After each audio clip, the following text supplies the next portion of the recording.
nós tivemos há um ano, né, no 8 de janeiro, Nájila, sim, aí estão as imagens. Por favor, se for demorar um pouco os números, então vamos fazer o seguinte, vamos colocar aí o Raniele, hoje, daqui a pouco eu rodo os números da pesquisa. Raniele Veloso, hoje está previsto para daqui a pouco, 2 da tarde, esse ato em defesa da democracia. E o Supremo Tribunal Federal fez um vídeo que está circulando, mostrando que aquele foi o poder mais depredado. Exatamente, Amadeu. A gente lembra que no dia, né, do ato em que os ministros chegaram, eles viram realmente aquilo tudo destruído. Inclusive, a ministra da Cultura, Margarete Menezes, que estava aqui mais cedo passando o som, porque é ela que vai abrir o evento de hoje aqui no Congresso Nacional, cantando o hino, ela disse que foi uma das primeiras pessoas que ela encontrou, foi o ministro Gilmar Mendes, no Supremo Tribunal Federal, e ele estava completamente emocionado porque viu tudo destruído. E hoje, exatamente um ano depois, o Supremo Tribunal Federal faz esse movimento, usa esse mesmo mote que a gente está vendo aqui atrás, olha, democracia inabalada, foi às redes sociais, publicou esse vídeo e hoje também eles lançam uma visita, né, ao Supremo Tribunal Federal em que aquelas peças que foram destruídas, algumas peças simbólicas que foram destruídas e também reconstruídas, vão ficar ali à mostra para qualquer visitante do Supremo Tribunal Federal. Eles vão fazer uma sessão rápida lá no Supremo, exatamente para abrir essa exposição. E a gente tem aí o vídeo em que eles pegam esses momentos que foram traumáticos. Vamos ver. E são históricos.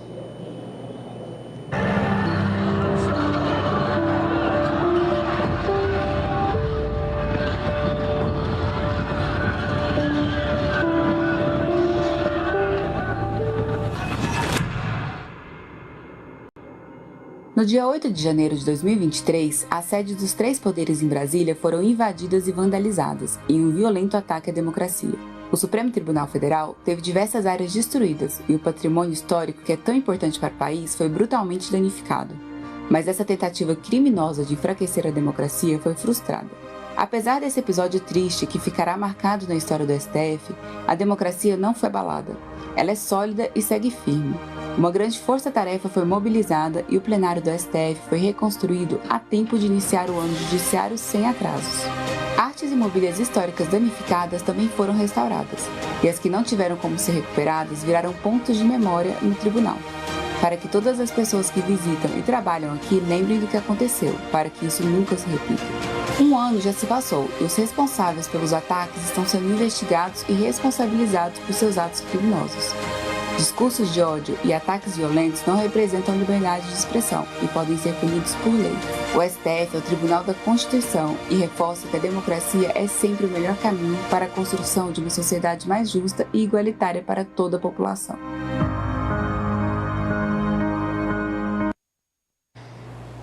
Então o vídeo exibido pelo Supremo, repito, o poder mais atingido pelos golpistas no 8 de janeiro.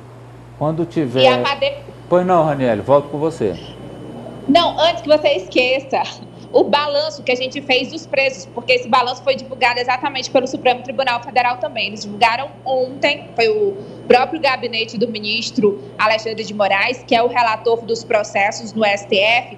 Eles fizeram um balanço do número dos que foram presos e dos que já foram julgados, os que vão ser julgados.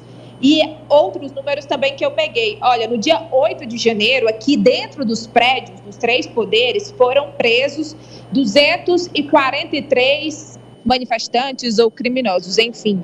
No dia 9 de janeiro, naquela operação que teve no quartel-general do Exército, em frente, né, no acampamento, foram 1.929 presos. E aí, logo em seguida, 775 foram liberados, porque muitos eram idosos, tinham filhos, tinham problemas de saúde. Então, nesse dia, 775 liberados.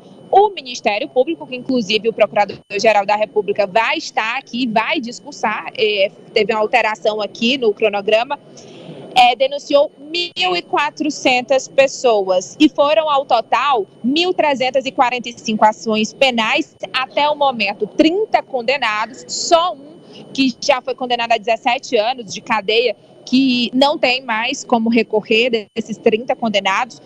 E, ao total, 29 ações penais devem ser retomadas a partir de fevereiro, quando o judiciário retorna do recesso. E 146 vão ser julgados até abril em 10 sessões virtuais. E, atualmente, ainda há 65 presos e há 1.113 ações penais suspensas, porque estão ainda negociando, para ver se faz acordo para não ir a esse julgamento. São os números oficiais do Supremo Tribunal Federal. Quer dizer, põe na tela, Nájila, por favor, de quase 2.000, 1.929 que foram presos nos atos. Tira aí o... Hoje nós temos 65 presos. Os que estão presos são 65. E há 146 réus aguardando para serem julgados, com tornozeleira eletrônica, em casa, aguardando o julgamento. Então, é isso. 65 que estão já presos, desses 30 foram já condenados e 146 aguardando julgamento. Esse é o balanço de hoje do Supremo Tribunal Federal sobre o que aconteceu. Vamos agora para a pesquisa Quest, que foi feita em todo o Brasil, a avaliação que a população brasileira, um ano depois daquele dia 8 de janeiro, pensa. Vai lá, Ari, rápido, por favor. Foram ouvidas 2.012 pessoas presencialmente de 14 a 18 de dezembro. E a margem de erro é de 2,2 pontos percentuais para mais ou para menos. O nível de confiança é de 95%. Vamos lá, agora para os números. Olha aí, Ari. Você aprova as invasões do dia 8 de janeiro? 89% dos brasileiros desaprovam. 6% aprovam. E 4% não souberam ou não responderam. Repetindo. 89% desaprovam as invasões do dia 8 de janeiro. 6% aprovam. Tem outra pergunta também relacionada ao ex-presidente Bolsonaro. Vamos colocar aí, Nájila, por favor. Bolsonaro teve algum tipo de influência no 8 de janeiro? Para 47%, sim, ele teve influência. Para 43%, não. E 10% não souberam ou não responderam. Agora eu quero ouvi-los sobre essa reação das pessoas um ano depois. Pois não, Ari? Olha, acho que esse termômetro, dessa pesquisa, ele também explica um pouco por que a cúpula do Exército não apoiou, não endossou o golpe. Porque hoje há uma grande discussão para saber se foi o Exército que evitou o golpe ou o Exército contribuiu para que houvesse a tentativa. E a cúpula, evidentemente, não endossou. Mas não endossou por quê? Porque acredita que não era o melhor caminho, que a democracia é o que deve prevalecer no país? Olha, acho que o Exército, incluindo a cúpula, não endossou porque não havia apoio nem externo e nem interno de outras instituições de peso e não havia apoio popular também. Mas havia uma multidão lá invadindo os três poderes. Sim, uma multidão, porque o ex-presidente Bolsonaro tem boa parte do eleitorado votando nele e dessa parte, uma pequena parte é extremista, é antidemocrática e gostaria sim que ele voltasse ao poder, seja por via direta, seja por via democrática ou à força. Mas a maioria dos brasileiros aprova a volta da democracia ao nosso país depois dos 21 anos de chumbo. E o Exército sabe que uma tentativa, um endosso de golpe, uma tentativa com o apoio da cúpula, que aí seria bem mais viável, se a cúpula tivesse apoiado, acredito que haveria o golpe sim, Mas aí a que preço? A um banho de sangue? A uma guerra civil? Esse seria o preço? Então, por isso, na minha avaliação, a pesquisa mostra isso. O Exército sabia que não havia o apoio massivo e nem apoio de outras instituições ou apoio externo. Senão, teria endossado sim. Silas. Olha, Amadeu, eu nunca vi isso como golpe. Eu vi como uma manifestação baderneira, insuportável, passiva de punição, de pessoas que não aceitaram o resultado da eleição porque queriam, por exemplo, o TSE não deu nenhuma resposta às interrogações que tínhamos das urnas eletrônicas. E aí alguns baderneiros foram lá, extremistas, e fizeram essa baderna. Eu não acredito que o Exército foi instigado para golpe. Tinha uns cagões aí que ficavam nas redes sociais dizendo, olha, até militares inclusive, vamos fazer golpe, vamos tomar. Mas nada orquestrado, nada organizado.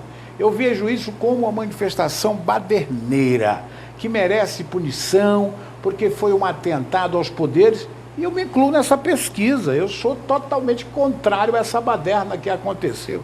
Agora daí até eu escrever uma lenda de que foi um golpe, uma tentativa de golpe, que o Exército não foi, e que etc e tal, que fulano ia ser enforcado, menos. Agora, os baderneiros deviam ir para a cadeia.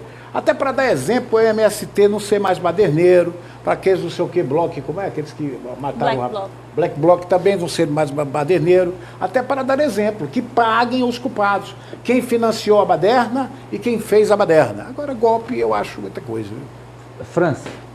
Amadeu, apesar do número robusto de pessoas que rejeitam a invasão à sede dos três poderes, os atos antidemocráticos do dia 8 de janeiro, eu ainda considero 11% um número alto de pessoas que não condenam, que apoiam essa invasão.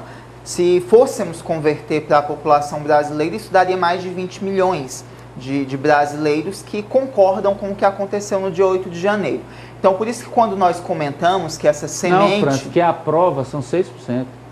Ah, sim. Então, mas mesmo assim, são 6. Mesmo assim é um número alto, daria ali cerca de 12, 13 milhões de brasileiros. Então, quando nós comentamos que a semente do golpismo, Amadeu, ela continua ativa na nossa sociedade, isso não é uma lenda, não é um mito. Há pessoas sim que defendem um golpe de Estado, que defendem uma ditadura, e essa pesquisa sinaliza bem isso, porque apesar de todas as imagens, do que ficou bem claro e evidente do que foi o dia 8 de janeiro, ainda há 6% de pessoas que têm coragem de chegar a um pesquisador e dizer que concordam sim com o que aconteceu no dia 8 de janeiro. Apoliana. Amadeu, é a diferenciação daquilo que a gente fala sobre o que é o bolsonarismo e o que é o extremismo. Essa pesquisa ela deixa muito claro isso, que é só uma parcela de apoiadores do ex-presidente que de fato defende o golpismo. Tem gente que falando até, França, acho que você lembra de imperialismo, né? A bandeira imperial foi utilizada por uma parte desses grupos nas redes sociais, nas próprias manifestações de rua. O fato é que, intencionalmente ou não, quem vai dizer isso é o processo que está até mesmo andando na Polícia Federal, no Supremo Tribunal Federal, sobre o envolvimento do ex-presidente nestes atos. Mas Bolsonaro flertou por diversos momentos com o discurso golpista, com a intenção golpista. A partir daquele momento, acho que ficou muito mais claro no dia 7 de setembro de 2022, em que ali foi levantada a possibilidade de que o povo pudesse ir às ruas, mas não necessariamente um governo autoritário reflete a vontade do povo como maioria. Então a gente teve essa estopinha, na verdade a gente teve o encerramento de todo esse processo golpista no dia 8 de janeiro. Felizmente, essas pessoas que foram às ruas, primeiro, são incompetentes, porque nem com todo aquele apoio, vamos dizer assim, por omissão da Polícia Militar, não funcionou, felizmente, e as nossas instituições reagiram à altura. Acho que hoje é um dia realmente de mostrar que a nossa democracia, por mais que ela não seja perfeita, mas ela resiste e precisa, acho que, ser discutida para o seu aperfeiçoamento. Raniel, você quer complementar? Amadeu, Essa pesquisa revelou como é que está a situação do país. Antes, o país estava muito, muito dividido e com a onda, né, do bolsonarismo, que ainda existe, mas que deu uma acalmada, era impossível conviver pacificamente. O 8 de janeiro também trouxe um divisor de águas, principalmente com os julgamentos que estão acontecendo. Por quê? Porque com a punição vai ficar bem claro que qualquer pessoa que tiver essa disponibilidade de fazer um ato antidemocrático vai ser punida e rigorosamente. Então, sim, é um reflexo do Brasil, que ainda passa por muitos problemas e dificuldades, e há aquelas pessoas que acreditam que aqui realmente não aconteceu um crime, e é um crime. Inclusive, isso já foi pacificado no Supremo Tribunal Federal, mas mostra que a maioria da população ainda quer, né, ainda não quer, por direito, de fato, a democracia. Escolher presidente, eu briguei para escolher presidente. Na minha adolescência, década de 70, 80, eu queria votar para presidente. Até cheguei em 89. Por que agora vão querer tirar isso? Não, quero votar para todo mundo, para vereador a presidente da República.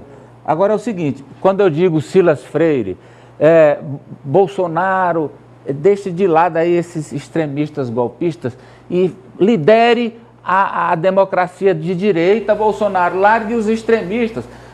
O André Moura, aqui do Meu Norte, mandou para mim, né? Ele vai já postar no meunorte.com, viu, Raniele, Ari, Apoliana, Silas, sim. França e a nossa audiência. Saiu o ranking aqui dos partidos por fundo eleitoral, Silas. Quase 5 bilhões, né? 4,9 bilhões para a eleição agora. Aí o André fez aqui o ranking, partidos de direita, de centro e de esquerda. Os partidos da direita vão ficar com 2,4 bilhões. Metade. Porque elegeram mais. Aí, metade, né? Sim. Elegeram mais. 2,4 bilhões. Os de centro, MDB, não sei, 1,3 bilhões. E de esquerda, o PT e os outros, 1. Aí, foi o que eu quero dizer assim, foram essas urnas, o voto dessas urnas eletrônicas, que distribuiu esse dinheiro. Foi ou não foi? Foi. Aí botou 3,7 bilhões do centro para a direita e 1 bilhão para a esquerda. Está aqui. Se vai contestar, você está certo. Tiveram mais votos, vão ter mais dinheiro. Pronto. Não é assim bonita a democracia? Concordo com o senhor. Mas havia dúvidas da urna eletrônica e podiam ser respondidas, que não tinha tido aquela baderna. Vamos lá, Raniele Veloso. Agora, Raniele... o seguinte. É a manchete da Nájila ali. Manchete da Nájila, roda aí. Vamos a ela. A Nájila fala do dia 8 de janeiro. É um documentário da Folha de São Paulo. Documentário da Folha de São Paulo que reconstitui momentos tensos do 8 de janeiro e a participação da primeira-dama Janja da Silva, na hora de decidir ali se haveria ou não uma GLO, garantia da lei e da ordem, se haveria ou não o chamamento das Forças Armadas. Olha aí, Ari. Lula foi alertado por Janja antes de decidir não convocar as Forças Armadas no dia 8 de janeiro. Vamos ver aí esses momentos no trecho desse documentário do jornal Folha de São Paulo. Os policiais militares de Brasília, do Distrito Federal, fazendo selfie com os golpistas, ali na minha avaliação foi uma cena determinante. E aí começou a se debater a questão da GLO.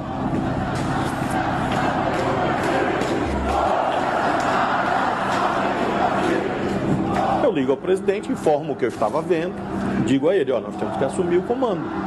Como é que assume o comando?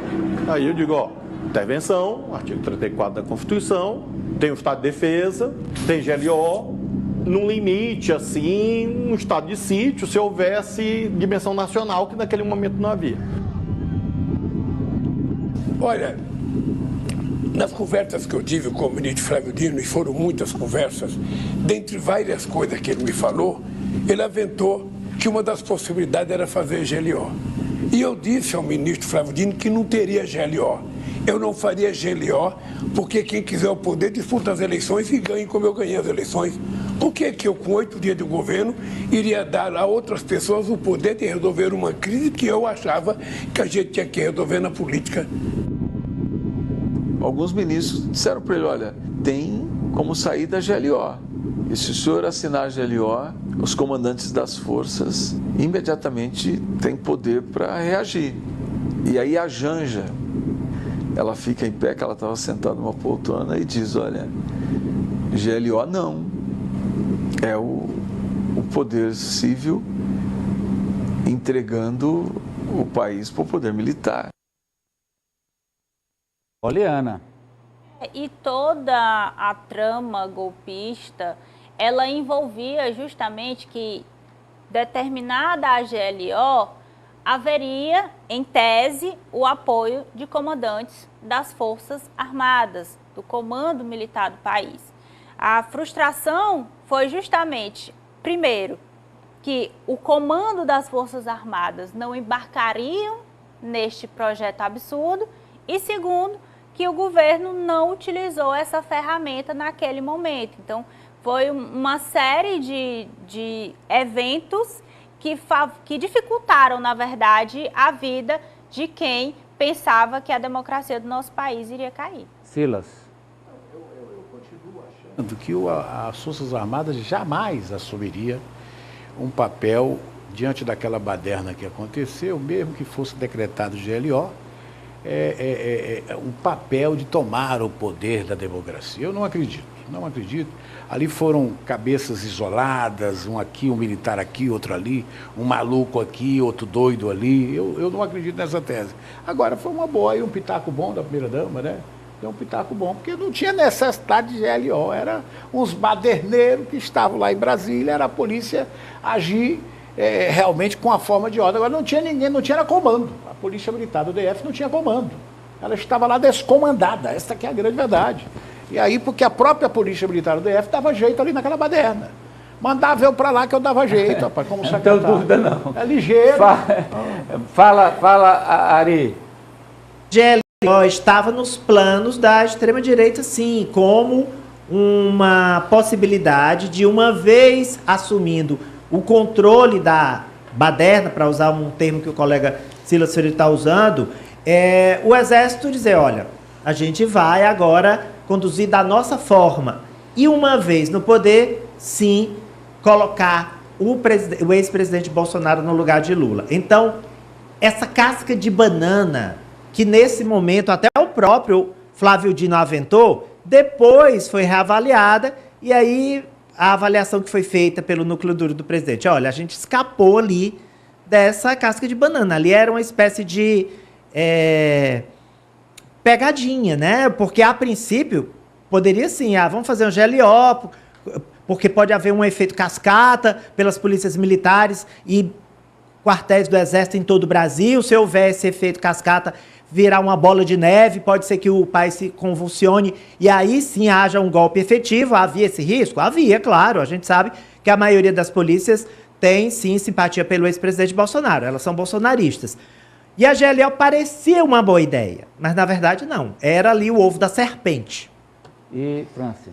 Amadeu, as declarações do presidente Lula me chamaram a atenção porque ele já foi eleito num cenário muito complicado na política nacional. Um cenário que, após as suas eleições, grupos ficaram em frente aos quartéis do Exército, havia um clima de animosidade. Então, a declaração de Lula mostra um governo que tem pulso.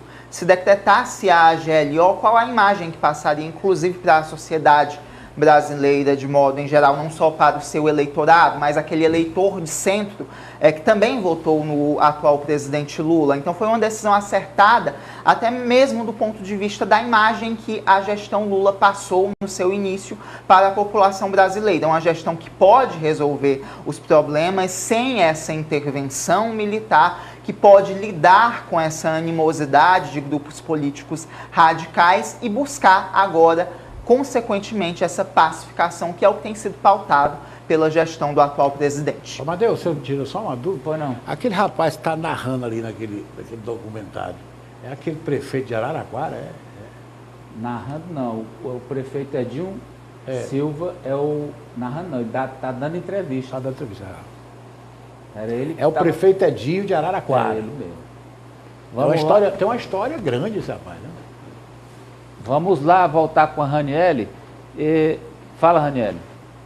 Amadeu, e complementando, inclusive, só ligando aqui os pontos para vocês. Na época, né, quem estava aqui no poder, que tomou as decisões, que orientou Lula de uma certa forma, né, meio que decifrou um enigma, porque depois foi comprovado nos depoimentos que a intenção desses criminosos era exatamente essa, né, que ele decretasse a garantia da lei e da ordem para que convencesse as Forças Armadas a dar um golpe, mesmo sabendo que não tinha esse apoio nas ruas. Então era assim um plano um pouco mirabolante, mas que foi confirmado.